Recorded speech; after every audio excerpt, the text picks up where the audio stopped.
Hello नमस्ते friends, SG chemistry YouTube channel पर दोस्तों आप सभी का स्वागत है। दोस्तों मैं केमिस्ट्री के क्वेश्चन की आंसर की कंप्लीट डाल चुका हूं पहले से, जो वीडियो आप देख सकते हो। दोस्तों अब यहां पर आपको फिजिक्स की आंसर की पहले मैं दिखा रहा हूं और केमिस्ट्री का लिंक आपको इसके डिस्क्रिप्शन में मिल जाएगा। दोस्तों पहला क्वेश्चन आपके सामने ये प्रतिरोध वर्ण कोड वाला निकल के आया। दोस्तों इस क्वेश्चन का आंसर क्या होगा? दोस्तों इस क्वेश्चन का आंसर 470 ओम 5% वाला आंसर हो जाएगा। ठीक है दोस्तों आप अपने क्वेश्चन से मैच कर लें ऐसे, क्योंकि सबकी सीरीज अलग अलग थी तो मैं क्वेश्चन के हिसाब से इसीलिए डाल रहा हूं ताकि आप क्वेश्चन को पढ़ के उसको मैच कर सके। दोस्तों किसी क्वेश्चन का अगर आपको क्वेश्चन की पिक्चर अच्छे से नहीं दिखे तो दोस्तों आप मुझे बता देना, उसकी पिक्चर मैं दोबारा से डाल दूंगा। दोस्तों इस क्वेश्चन का आंसर आपके 3/2 KB/T हो जाएगा। ठीक है दोस्तों, अगला क्वेश्चन आपके सामने निकल के आ रहा है। किसी आवेशित कण जिसका 3 × 10 वोल्ट मीटर इनवर्स तीव्रता के विद्युत क्षेत्र में अपवाह वेग इतना होता है तो इसकी गतिशीलता क्या होगी?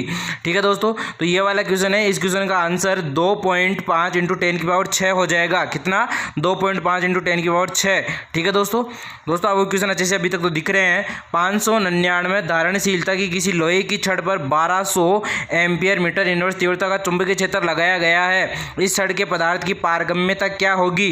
दोस्तों आपको इसकी पारगम्यता बतानी थी। दोस्तों इस क्वेश्चन का आंसर 4 हो जाएगा 2.4 पाई × 10⁻⁴ टेस्ला मीटर एम्पियर इनवर्स।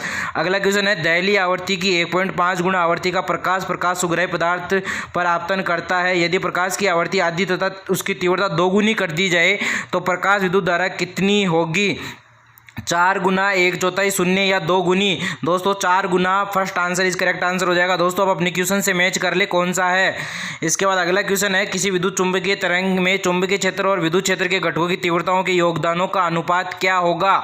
जहां पर C विद्युत चुंबकीय तरंगों का वेग है 1:1, 1:C, 1:C², 6:1। तो दोस्तों इसका आंसर फर्स्ट आंसर हो जाएगा 1:1 इज करेक्ट आंसर हो जाएगा।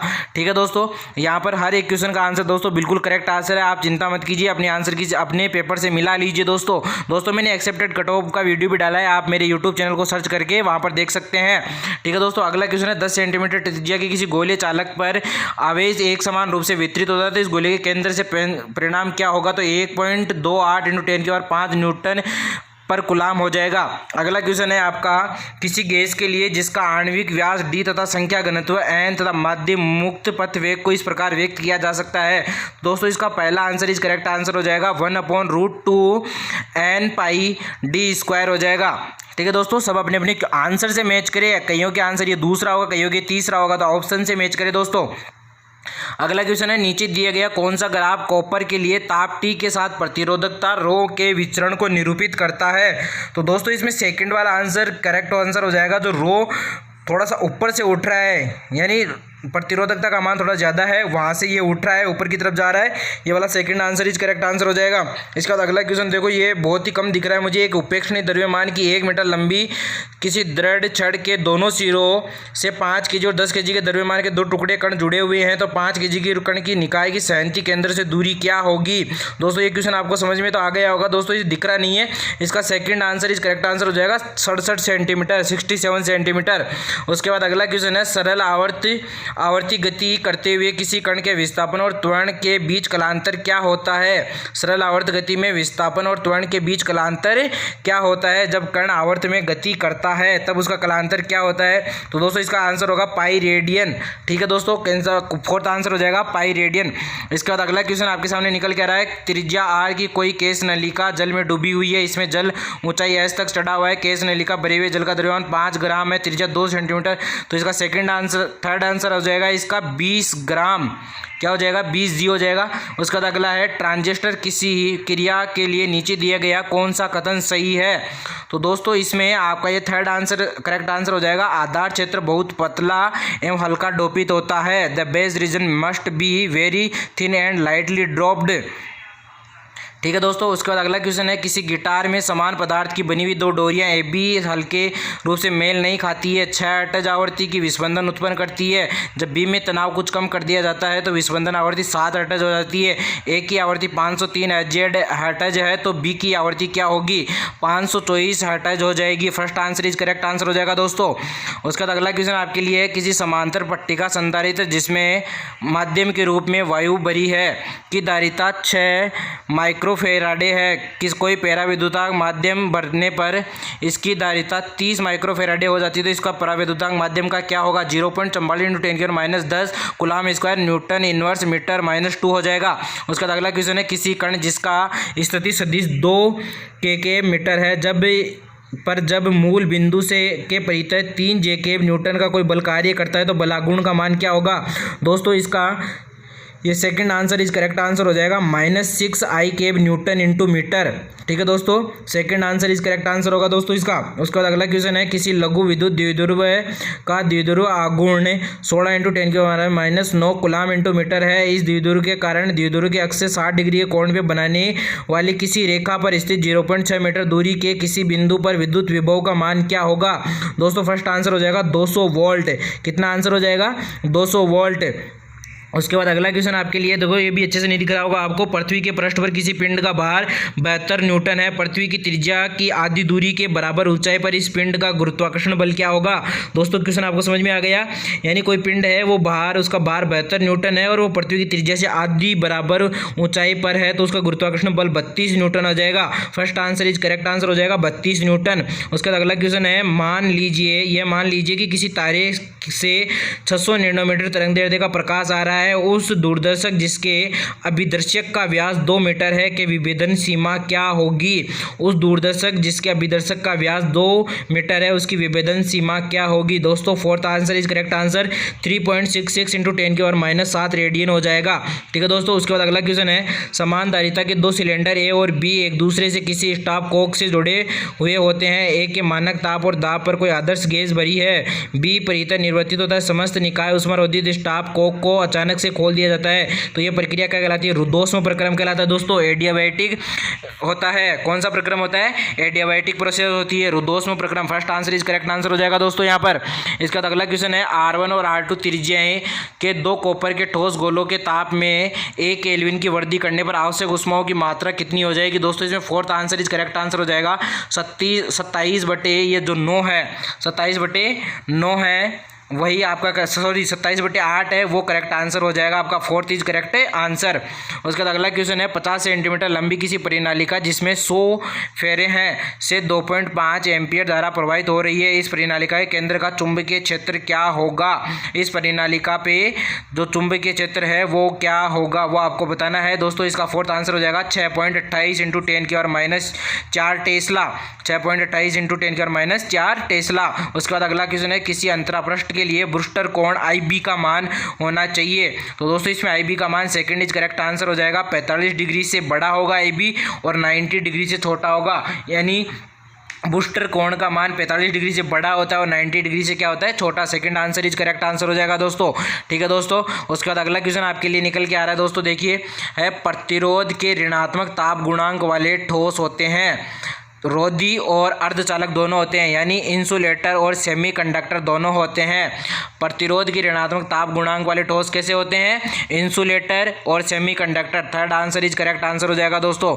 ठीक है दोस्तों, वीडियो में लगातार बने रहें दोस्तों, हर एक क्वेश्चन का आंसर आपको बिल्कुल मिलेगा दोस्तों। उसके बाद अगला क्वेश्चन है, जब यूरेनियम के किसी समस्थानिक पर न्यूट्रॉन बमबारी करता है तो ये क्रिप्टॉन तथा और 3 न्यूट्रॉन के साथ उत्पन्न होने वाला नाभिक है। तो दोस्तों बेरियम 56 उत्पन्न होता है। कौन सा उत्पन्न होता है? Ba 56 उत्पन्न होता है। Fourth answer is correct answer हो जाएगा दोस्तों यहाँ पर।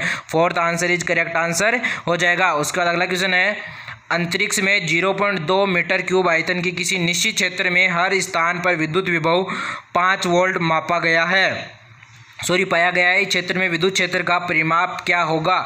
इस क्षेत्र में विद्युत क्षेत्र का परिणाम क्या होगा? दोस्तों बताना था आपको, इसमें 0.5 हो जाएगा। First answer is correct answer हो जाएगा 0.5। दोस्तों ये क्वेश्चन अच्छे से नहीं दिख रहा था, लेकिन आपने आंसर तो देख लिया है। उसके बाद है, किसी सिलेंडर में 249 किलो पास्कल दाब और 27 डिग्री सेल्सियस ताप पर हाइड्रोजन गैस भरी है। इसका घनत्व क्या होगा जब R की value 8.3 joule mole inverse kelvin inverse हो? तो दोस्तों इसका फर्स्ट आंसर हो जाएगा 0.2 किलोग्राम पर मीटर क्यूब।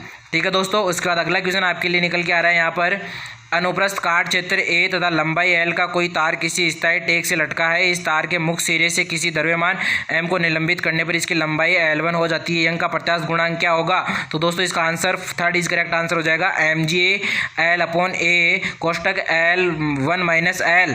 ठीक है दोस्तों, उसका अगला क्वेश्चन है किसी मीनार के शिखर से किसी गेंद को 20 मीटर पर सेकंड के वेग से ऊर्ध्वाधर अधोमुखी फेंका जाता है। कुछ समय पश्चात ये गेंद धरती से 80 मीटर पर सेकंड के वेग से टकराती है। तो इस मीनार की ऊंचाई क्या होगी? जी का मान जब 10 मीटर पर सेकंड स्क्वायर हो। ठीक है दोस्तों, तो इस क्वेश्चन का आंसर करेक्ट आंसर हो जाएगा, third answer is correct answer हो जाएगा 300 मीटर। कौन सा हो जाएगा? Third answer is correct answer हो जाएगा 300 मीटर। उसका अगला क्वेश्चन है किसी पीएन संधि डायोड में अवश्य परत क्षेत्र की चौड़ाई में वृद्धि के क्या कारण हो सकते हैं? तो केवल पश्य दिशिक बायस यानी रिवर्स बायस ओनली। इसमें first answer is correct answer होगा रिवर्स बायस ओनली। केवल पश्य दिशिक जो बायस होता है उसी के कारण अवश्य परत की चौड़ाई में वृद्धि होती है। उसके बाद अगला क्वेश्चन है किसी मीटर सेतु के बाएं अंतराल में संयोजित कोई प्रतिरोध तार इसके दाएं अंतराल के 10 ओम प्रतिरोध को उस बिंदु पर संतुलित करता है जो सेतु के तार को 3:2 के अनुपात में विभाजित करता है। यदि प्रतिरोध तार की लंबाई 1.5 मीटर है तो इस प्रतिरोध तार की लंबाई जिसका प्रतिरोध 1 मीटर होगा 1 × 10⁻⁻1 मीटर हो जाएगा। First answer is correct answer 1 × 10⁻⁻1 metre. उसका अगला क्वेश्चन है दोस्तों इसमें ये सेंटीमीटर में क्षेत्रफल के किसी अपवाही पृष्ठ पर 20 वाट अपॉन सेंटीमीटर स्क्वायर औसत फ्लक्स के साथ प्रकाश अभिलंबित आपतन करता है। 1 मिनट की समय अवधि में इस पृष्ठ पर प्राप्त की गई ऊर्जा क्या होगी? तो दोस्तों इसका सेकंड आंसर करेक्ट आंसर हो जाएगा 24 × 10⁻³ जूल। 24 × 10⁻³ जूल। उसका अगला क्वेश्चन है दोस्तों ये सार्थक अंकों के महत्व को देते हुए 9.99 मीटर से 0.0099 मीटर का मान क्या होगा? तो दोस्तों इस क्वेश्चन का आंसर है वो आपके बिल्कुल करेक्ट आंसर ये हो जाएगा 9.98। Fourth answer is correct answer हो जाएगा दोस्तों। उसके बाद अगला क्वेश्चन आपके लिए निकल के आ रहा है किसी स्क्रू गेज का अल्पतमांक 0.01 मिलीमीटर है। इसके वर्तीय पैमाने पर 50 भाग हैं। स्क्रू गेज की चौड़ी अंतराल क्या होगी? 0.5 millimetre mm। Second answer is correct answer हो जाएगा दोस्तों। उसके बाद अगला क्वेश्चन है निम्नलिखित में से किसके लिए बोर मॉडल वैध नहीं है? तो देखिए दोस्तों बोर मॉडल आपको पता है एक इलेक्ट्रॉनिक स्पीशीज के लिए लगता तो हाइड्रोजन परमाणु भी हो जाएगा। तो ये third answer is correct answer हो जाएगा। Third answer is correct answer हो जाएगा नियोन प्लस के लिए नहीं लगेगा। थर्ड आंसर करेक्ट आंसर हो जाएगा नियोन प्लस के लिए नहीं लगेगा। उसके बाद अगला क्वेश्चन है आपके लिए यहाँ पर किसी कण जिसकी स्थिति सदिश 2 kk मीटर है पर जब मूल बिंदु से परितः 3 jk न्यूटन का कोई बल कार्य करता है तो बलागुण का मान क्या होगा? तो इसमें second answer is correct answer हो जाएगा -6 I cap newton into metre. क्या आंसर हो जाएगा? -6 I cap newton into metre. उसके बाद अगला क्वेश्चन आपके लिए दोस्तों निकल के आ रहा है बहुत इंपॉर्टेंट क्वेश्चन है यंग के द्विजिल्ली प्रयोग में यदि कला संबंध स्रोतों के बीच का पृथक्करण आधा तथा पर्दे के कला संबंध स्रोतों की दूरी को 2 गुना कर दिया जाए तो फ्रिंज चौड़ाई हो जाएगी। दोस्तों इसका आंसर हो जाएगा आपके फ्रिंज चौड़ाई कितनी हो जाती है? इस क्वेश्चन में पता होगा आपको, नहीं पता तो मैं बता देता हूँ 4 गुना हो जाएगी। Second answer is correct answer हो जाएगा। कौन सा? Second answer is correct answer हो जाएगा। उसका अगला क्वेश्चन है 4 kg और 6 kg द्रव्यमान के 2 पिंड के सिरों को किसी द्रव्यमान रहित डोरी से बांधा गया है। यह डोरी किसी घर्षण रहित गिरनी से गुजरती है। आरेख देखिए नीचे आरेख बना हुआ है। गुरुत्वीय त्वरण जी के पदों में इसका मान क्या होगा? इसका मान क्या हो जाएगा दोस्तों? इसका मान second answer is correct answer हो जाएगा G/5 करेक्ट आंसर हो जाएगा। क्या हो जाएगा? G/5। उसके बाद देखिए आपके पास एक डायोड दिया हुआ है। इसमें आपको बताना था कि ये कौन सा गेट बन रहा है, कौन सा इसका आंसर करेक्ट आंसर होगा। दर्शाए गए तरक परिपथ के लिए सत्यापन का मान क्या होगा? तो दोस्तों इसका चौथा आंसर इज करेक्ट आंसर हो जाएगा जिसमें y की वैल्यू 0001 आएगी। ठीक है दोस्तों। इसके बाद अगला क्वेश्चन आपके लिए निकल के आ रहा है यहाँ पर कोई श्रेणी LCR परिपथ की किसी ऐसी वोल्टता स्रोत से संयोजित है जब L को हटा लिया जाता है तो धारा और वोल्टता के बीच π/3 कलांतर हो जाता है। यदि इसके स्थान पर परिपथ को C को हटाते हैं तो धारा और वोल्टता के बीच कलांतर π/3 ही रहता है। ये परिपथ का शक्ति गुणांक है 1.0 यानी दूसरा आंसर इज करेक्ट आंसर हो जाएगा 1.0 आंसर करेक्ट आंसर है। ठीक है दोस्तों। उसके बाद है विरामावस्था से किसी इलेक्ट्रॉन को V वोल्ट के विभवांतर से त्वरित किया जाता है। यदि इस इलेक्ट्रॉन की डिब्रोगली तरंगदैर्ध्य 1.227 × 10⁻² नैनोमीटर है तो विभवांतर का मान क्या होगा। आपको दोस्तों इसमें वोल्टेज का मान, विभवांतर का मान बताना था, जो कि third answer is correct answer हो जाएगा 10⁻⁴ वोल्ट। क्या हो जाएगा 10⁻⁴ वोल्ट, -4 नहीं 4 वोल्ट। कोई किरण लघु प्रिज्म कोण के किसी एक पृष्ठ पर आपतन कोण आई पर आपतन करके प्रिज्म के विपरीत फलक के अभिलंबवत निर्गत होती है। यदि इस प्रिज्म के पदार्थ का अपवर्तनांक म्यू है तो आपतन कोण का मान लगभग क्या होगा। म्यू ये आंसर हो जाएगा, second answer is correct answer हो जाएगा दोस्तों। उसके बाद अगला क्वेश्चन है प्रतिबल की विमाएँ क्या होगी। तो दोस्तों प्रतिबल की विमाएँ M(L-1) T-2 होती है। ठीक है, प्रतिबल की विमा क्या होगी M(L-1) T-2। ठीक है दोस्तों, बायोलॉजी और केमिस्ट्री का पेपर भी दोस्तों आ चुका है। दोस्तों आप हमारे यूट्यूब चैनल पर सर्च कर सकते हैं, हर एक क्वेश्चन का बिल्कुल ऑथेंटिक और राइट करेक्ट आंसर है जो ये NTA बोर्ड मानेगा। ठीक है दोस्तों, उसका अगला क्वेश्चन है दोस्तों, इस क्वेश्चन में देखो ये किसी पदार्थ के 0.5 ग्राम के तुल्यांक की ऊर्जा क्या होगी। किसी पदार्थ की 0.5 ग्राम के तुल्यांक की ऊर्जा क्या होगी। The energy equivalent of 0.5 gram of A substance is. तो इसका दोस्तों फर्स्ट आंसर हो जाएगा 4.5 × 10⁻13 जूल। कितना 4.5 × 10⁻13 जूल आंसर हो जाएगा। उसके बाद अगला क्वेश्चन है 40 माइक्रोफेराडे के किसी संधारित्र को 200 वोल्ट 50 हर्ट्ज की ऐसी आपूर्ति संयोजित किया जाता है। इस परिपथ में धारा का वर्ग माध्य मूल वेग यानी V धारा का IRMS का मान लगभग कितना होगा। IRMS का मान निकालना था, second answer is correct answer हो जाएगा दोस्तों 2.5 एम्पियर। कितना 2.5 एम्पियर। उसके बाद अगला क्वेश्चन है DNA में एक बंधन को खंडित करने के लिए आवश्यक ऊर्जा 10⁻20 जूल है तो इलेक्ट्रोवोल्ट में इसका मान लगभग कितना होगा। इलेक्ट्रॉन वोल्ट में आपको इसका मान बताना था दोस्तों। और दोस्तों ये क्वेश्चन हो जाएगा आपके 0.06। ठीक है दोस्तों, थैंक यू वेरी मच दोस्तों। यहाँ पर फिजिक्स का पेपर कंप्लीट होता है।